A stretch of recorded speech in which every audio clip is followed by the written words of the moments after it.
بہت زمانہ پہلے ایک سلطنت میں ایک نیک دل مگر سخت گیر بادشاہ حکومت کرتا تھا۔ وہ اپنے انصاف اور فیصلوں کی وجہ سے مشہور تھا۔ رعایا اسے دل سے چاہتی تھیں کیونکہ وہ ہر چھوٹے بڑے کے ساتھ برابری کا سلوک کرتا تھا۔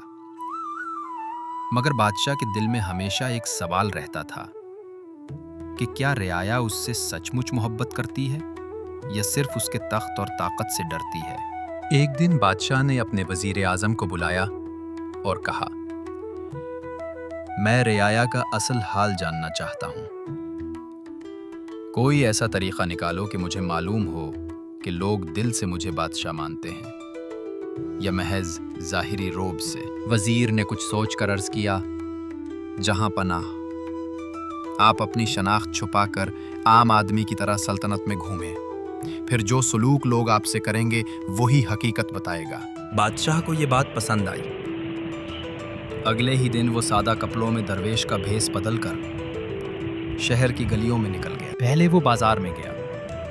وہاں اس نے دیکھا کہ دکاندار بھاری نفع کما کر غریبوں کو کم تول دیتے ہیں۔ کئی مزدور بھوک سے نڈھال بیٹھے تھے اور کوئی ان کی بات سننے والا نہیں تھا۔ بادشاہ نے دل ہی دل میں سوچا، جب میں تخت پر بیٹھا ہوں تو سب انصاف کی تعریف کرتے ہیں، لیکن اصل میں رعایا کا حال کچھ اور ہے۔ پھر وہ ایک چھوٹے سے گاؤں میں گیا۔ وہاں ایک کسان نے اس درویش سمجھے جانے والے بادشاہ کو پانی پلایا اور کھانا بھی کھلایا۔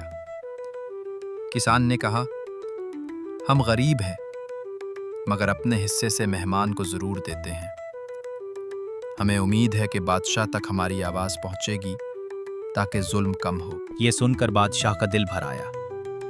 اسے احساس ہوا کہ اصل طاقت عادل فیصلوں اور رعایا کی دعاؤں میں ہے، نہ کہ تخت کی شان میں۔ کچھ دن گزرنے کے بعد وہ محل واپس آیا۔ دربار لگا تو رعایا اپنی شکایتیں اور مقدمے لے کر آئی۔ بادشاہ نے ایک ایک بات سنی اور انصاف کیا، مگر اب اس کا انداز پہلے سے بھی زیادہ نرم اور قریب تھا۔ اس نے حکم دیا کہ ہر بازار میں نگران مقرر کیے جائیں جو طول اور انصاف کا خیال رکھیں۔ غریب مزدوروں کے لیے لنگر قائم کیا جائے اور کسانوں پر ٹیکس کم کیا جائے۔ رفتہ رفتہ رعایا خوشحال ہونے لگی۔ اب لوگ بادشاہ سے صرف اس کی طاقت کے ڈر سے نہیں بلکہ اس کے عدل و محبت کی وجہ سے وفاداری کرنے لگے۔